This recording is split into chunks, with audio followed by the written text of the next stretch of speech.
बिहार सरकार के मंत्री विजय चौधरी जी ने कहा कि मानसून सत्र के बाद सीएम मुख्यमंत्री नीतीश कुमार जी शिक्षकों के साथ वार्ता करेंगे। वार्ता में इस पूरी स्थिति की समीक्षा की जाएगी और समीक्षा के आलोक में अगर आवश्यकता पड़ी तो नई नियुक्ति नियमावली में संशोधन किए जा सकते हैं। तो शिक्षकों की लड़ाई जो है वो एक कदम आगे पहुंच चुकी है और सरकार एक कदम पीछे हट चुकी है। नमस्कार, हमारा नाम है समरीन और आपने देखना शुरू कर दिया है लाइव सिटीज। देखिए, नई शिक्षक नियमावली को लेकर लगातार हंगामा हुआ। आपको मालूम है कि जब से शिक्षक बहाली की प्रक्रिया में बदलाव किया गया तब से सदन से लेकर सड़क तक बड़ा बखेड़ा हुआ, खूब हंगामा हुआ। आपको ये भी मालूम है कि बिहार के अलग अलग कोने से शिक्षक और अभ्यर्थी पटना पहुंचे थे और गर्दनी बाग में आंदोलन भी किया था। लेकिन आपको ये भी मालूम है कि उसी बीच एक खबर आती है कि मुख्यमंत्री नीतीश कुमार नई शिक्षक नियमावली की समीक्षा के लिए तैयार हैं। खबर तो ये भी आई कि मुख्यमंत्री नीतीश कुमार शिक्षक प्रतिनिधियों से बातचीत भी करने वाले हैं, लेकिन सिर्फ शर्त ये रखी गई कि मॉनसून सत्र जैसे ही खत्म होता है वैसे ही सारी प्रक्रिया जो है वो आगे बढ़ाई जाएगी। लेकिन आपको मालूम है कि मॉनसून सत्र खत्म हो चुका है, 2 दिन भी गुजर गए हैं, लेकिन अब तक ना ही समीक्षा हुई है और ना ही शिक्षक प्रतिनिधियों से सीएम नीतीश ने कोई बातचीत की है। तो अब ऐसे में बड़ा सवाल ये उठता है कि आखिर अब आगे क्या कुछ करने वाले हैं शिक्षक और अभ्यर्थी? क्या सरकार उनके साथ खिलवाड़ तो नहीं कर रही है? तो आज हम इसी मौजू पर चर्चा करेंगे और इस मौजू को आगे बढ़ाने के लिए हमारे साथ मौजूद हैं लक्ष्मीकांत सजल जी। आपको बता दें कि लक्ष्मीकांत सजल जी सीनियर जर्नलिस्ट भी हैं और खुद शिक्षक भी रह चुके हैं। सबसे पहले बहुत बहुत जी नमस्कार। तो जैसा कि मैंने शुरू में ही कहा कि देखिए, खबर ये आई कि सीएम नीतीश कुमार समीक्षा के लिए तैयार हैं। खबर ये भी आई कि वो शिक्षक प्रतिनिधियों से बातचीत करेंगे। लेकिन मॉनसून सत्र खत्म होते ही, अब तो मॉनसून सत्र खत्म हो गया है, 2 दिन भी गुजर गए हैं, कहाँ हुई बातचीत, कहाँ हुई समीक्षा? नहीं, देखिए, एक चीज़ तो साफ है ना कि सदन चल रहा था, मानसून सत्र चल रहा था। मानसून सत्र के दौरान ही बिहार सरकार के मंत्री विजय चौधरी जी ने कहा कि मानसून सत्र के बाद सीएम मुख्यमंत्री नीतीश कुमार जी शिक्षकों के साथ वार्ता करेंगे और वार्ता में इस पूरी स्थिति की समीक्षा की जाएगी और समीक्षा के आलोक में अगर आवश्यकता पड़ी तो नई नियुक्ति नियमावली में संशोधन किए जा सकते हैं। ठीक है। उन्होंने ये नहीं कहा कि मानसून सत्र समाप्त होने के साथ ही वार्ता होगी। अच्छा, ये नहीं कहा। उन्होंने कहा कि मानसून सत्र समाप्त होने के बाद वार्ता होगी। तो मानसून सत्र तो कल को समाप्त हुआ है, अभी 1 दिन हुआ है, 2 दिन हुआ है, 14 को समाप्त हुआ है, आज 16 है। लेकिन बातचीत जल्दी होगी आपको लगता है? बातचीत जल्दी होगी। कहीं ऐसा तो नहीं है कि जो ढीला रवैया है सरकार का, क्योंकि शिक्षक ने तो बात मान ली है, अभ्यर्थियों ने बात मान के आंदोलन खत्म कर दिया है, तो कहीं बेवकूफ तो नहीं बनाया जा रहा है? नहीं, सरकार ने हाउस में कहा है, सरकार ने सदन में कहा है। हाँ। अगर सदन के बाहर कहा गया होता तो कोई बात होती, लेकिन सरकार ने सदन में कहा है और सरकार ने सीरियसली कहा है। विजय चौधरी जी ने यहाँ तक कहा था कि मानसून सत्र के बाद माननीय मुख्यमंत्री जी वार्ता करेंगे और आप सभी शिक्षक जो आंदोलन पे हैं वो काम पे लौट आए। उन्होंने ये भी कहा था जी। तो अब बातचीत की तिथि तय होगी, उसकी प्रक्रिया होती है। ऐसा नहीं है कि वो तुरंत वो उन्होंने कहा और बातचीत शुरू हो जाएगी। पहले ये लोग इंटरनल आंतरिक एक्सरसाइज करेंगे, शिक्षा माने मुख्यमंत्री और शिक्षा विभाग दोनों मिलके एक तो इंटरनल एक्सरसाइज होगा। इंटरनल एक्सरसाइज में ये देखा जाएगा कि अभी तक कितने आवेदन पड़े, किस किस कैटेगरी के कितने आवेदन पड़े शिक्षकों की नियुक्ति के लिए, और आखिरकार शिक्षक आवेदन कर क्यों नहीं रहे हैं। अभ्यर्थी तो कर रहे हैं लेकिन शिक्षक क्यों नहीं कर रहे हैं? जबकि उनको राज्यकर्मी का दर्जा चाहिए तो उन्हें आवेदन करना चाहिए था। तो इसकी समीक्षा पर आंतरिक एक्सरसाइज में, इंटरनल एक्सरसाइज में सरकार इस बात की समीक्षा करेगी कि आखिर गतिरोध की स्थिति कहाँ है और किन बिंदुओं पे है। और हम बात करेंगे शिक्षक प्रतिनिधियों से तो सरकार कहाँ तक आगे जाएगी, वो भी एक सीमा रेखा जो उसकी होगी ना वो वार्ता के पहले तय होगी। मतलब सरकार पीछे नहीं हट सकती है? मुझे नहीं लगता कि सरकार पीछे हटेगी। हाँ। सरकार ने कहा है कि हम बातचीत करेंगे, हाँ। तो सरकार बातचीत करेगी। मतलब कोई गुमराह नहीं हो रहे, शिक्षक कोई बेवकूफ, टाइम जो लगे, समय जो लगे, जी। समय जो लगे, क्योंकि सब कुछ तो सरकार के हाथ में ही है ना।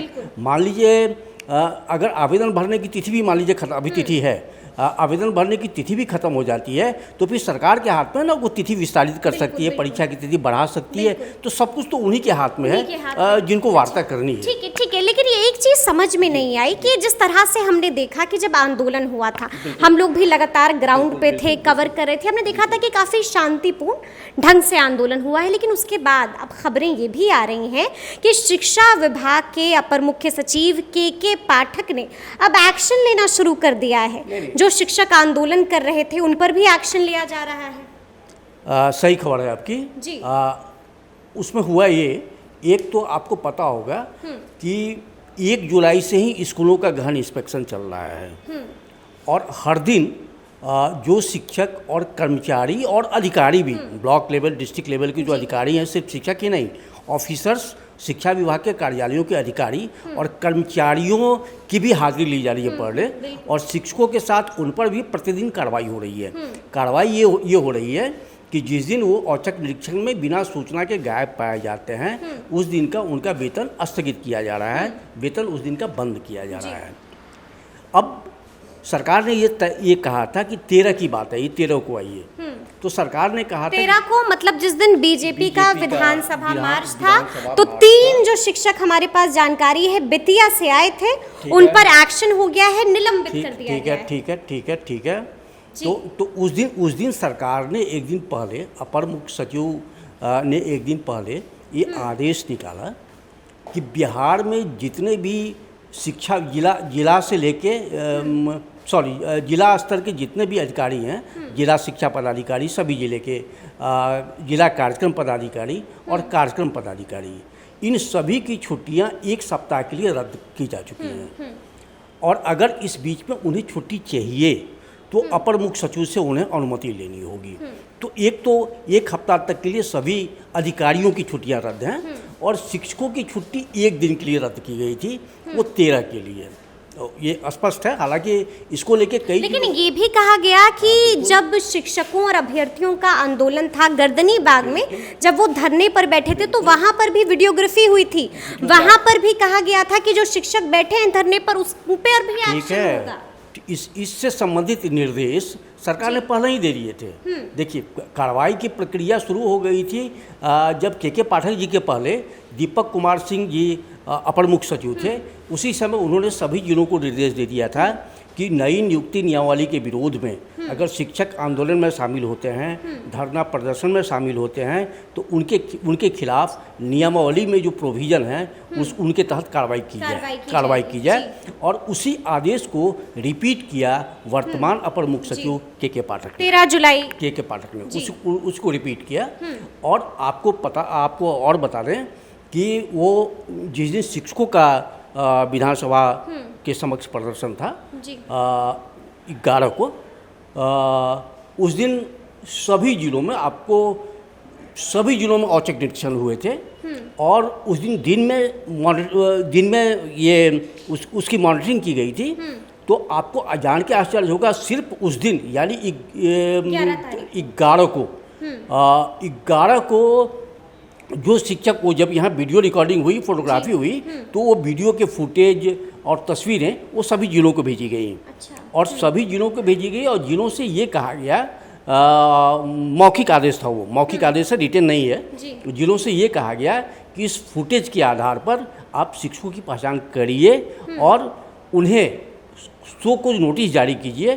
शो कॉज नोटिस का जवाब 24 घंटे के अंदर लीजिए और उसके बाद उन पर एक्शन लीजिए। तो कई जिलों में ऐसी कार्रवाई हुई है। हालांकि अभी तक निलंबन की खबर 1-2 जिलों को छोड़ के, 1-2 शिक्षक नेताओं को छोड़ के कहीं से निलंबन की खबर नहीं है। लेकिन शो कॉज नोटिस जो है वो बड़ी संख्या में मतलब अब तक कितनों बड़ी संख्या में जारी किए गए हैं। और सबसे ज़्यादा जो शिक्षक उस दिन अनुपस्थित पाए गए थे, अनुपस्थित माने बिना सूचना के नहीं, छुट्टी लेके, वो छुट्टी का एप्लीकेशन दे के आए थे, तो ऐसे शिक्षकों की सबसे बड़ी संख्या रही है पश्चिम चंपारण में। पश्चिम चंपारण में और फिर पश्चिम चंपारण हुआ, आपको बेगूसराय हुआ, वैशाली हुआ, पटना हुआ, ऐसे लेकिन हमने ये भी देखा था कि जब इस तरह के आदेश जारी हुए थे तो बिहार माध्यमिक शिक्षा संघ के महासचिव शत्रुघ्न प्रसाद जी ने भी कहा था कि ये सरासर गलत है, इसको फौरन से इस आदेश को वापस लिया जाए, लेकिन ऐसा कुछ हुआ नहीं। देखिए दोनों दो तरह की बातें हैं। दोनों दो तरह की बातें हैं। सरकार जो कार्रवाई की बात कर रही है, सरकार कार्रवाई की बात कर रही है उस नियमावली के प्रावधानों के तहत कार्रवाई की बात कर रही है जो नियमावली वर्तमान में इन शिक्षकों पर लागू है। शत्रुघ्न प्रसाद सिंह जी जो बात कर रहे हैं वो संविधान की बात कर रहे हैं, वो लोकतांत्रिक व्यवस्था की बात कर रहे हैं। तो दोनों शिक्षक और सरकार दोनों ही अपनी अपनी जिद पे अभी कायम है। दोनों अपने स्टैंड से पीछे हटने को तैयार नहीं है, लेकिन इसके बावजूद इस मायने में शिक्षकों की जीत कहेंगे कि शिक्षक जिस मुद्दे को लेकर आंदोलन पर थे वो मुद्दा, उनकी आवाज़ सरकार के कानों तक पहुंची और सरकार ने कहा कि नहीं, हम मानसून सत्र के बाद आपसे वार्ता करेंगे। तो यह सीधे तौर पे कहेंगे कि यह शिक्षकों की जीत है, शिक्षकों की जीत है और शिक्षकों की लड़ाई जो है वो एक कदम आगे पहुंच चुकी है और सरकार एक कदम पीछे हट चुकी है। लेकिन एक सवाल और है मेरा कि अगर मान लीजिए अभी भी, क्योंकि जिस तरह से चीज़ें हो रही हैं, क्योंकि अभी 17-18 तारीख को विपक्ष की दूसरी बड़ी बैठक है, तो जिस तरह से चीज़ें टल भी रही हैं, तो क्या ऐसा नहीं होगा कि शिक्षकों का धैर्य इस बार भी जवाब दे देगा और सरकार अगर वार्ता नहीं करती है तो उसके बाद फिर शिक्षक क्या करेंगे? देखिए एक चीज़ क्लियर है कि ये मामला जो है ना, ये शिक्षा का जो ये मामला है ये पॉलिटिकल मामला नहीं है, ठीक है ना। जो भी पार्टियां हैं, मैं किसी माने पार्टी का नाम नहीं ले रहा हूँ, लेकिन जो पार्टियां इसके पहले भी सरकार में रह चुकी हैं तो उन्होंने अपने समय में क्यों नहीं दिया शिक्षकों को स्केल? तो आज वो पार्टियां रो क्यों रही हैं? उनकी सहानुभूति, ठीक है, उनकी सहानुभूति है, लेकिन जब आप सत्ता में थे तो आपने तो दिया नहीं। मतलब आप बीजेपी की बात कर रहे हैं? मैं किसी पार्टी का नाम नहीं ले रहा हूँ, मतलब ऐसी पार्टियां हैं। तो फिर ये मामला जो है ना, ये नॉन पॉलिटिकल मामला है और पॉलिटिकल पार्टियां पॉलिटिकल माइलेज लेने के लिए इसको अपना इशू बना रही हैं। ये कंप्लीट शिक्षक और सरकार के बीच की बातचीत है और आपको तो पता होगा कि महागठबंधन में शामिल पार्टियां भी जो सरकार में नहीं है, सरकार बाहर रह के सरकार को सपोर्ट कर रही हैं, वह भी इन मुद्दों पे शिक्षकों के साथ है। तो फिर मुझे नहीं लगता है कि पॉलिटिकल माइलेज लेने और देने के मामले में ना ये मुद्दे उलझ जाते हैं। यहाँ हम लोग का ध्येय है कि मुद्दा सुलझे और शिक्षकों के हित में कोई फैसला हो। तो पॉलिटिकल मामले को लेके ऐसे मामलों को हम उलझा देते हैं, तो इससे बचना चाहिए। तो सुना आपने क्या कुछ कह रहे थे लक्ष्मीकांत सजल जी। देखिए साफ उन्होंने बता दिया है कि देखिए ये जो जीत हुई है, सरकार ने जो समीक्षा का फैसला किया है, सीएम नीतीश ने साफ कह दिया कि वो शिक्षक प्रतिनिधियों से बातचीत करने को तैयार है, तो इसमें अब शिक्षकों की जीत है और उन्हें अब धैर्य से काम लेना चाहिए, क्योंकि जब कहा गया है तो ज़रूर इसकी समीक्षा भी होगी और सीएम नीतीश शिक्षक प्रतिनिधियों से बातचीत भी करेंगे। तो अब देखना होगा कि आगे क्या कुछ होता है, लेकिन इस तरह के तमाम अपडेट्स के लिए ऐसे ही हमारे साथ बने रहिएगा और देखते रहिएगा लाइव सिटी। शुक्रिया।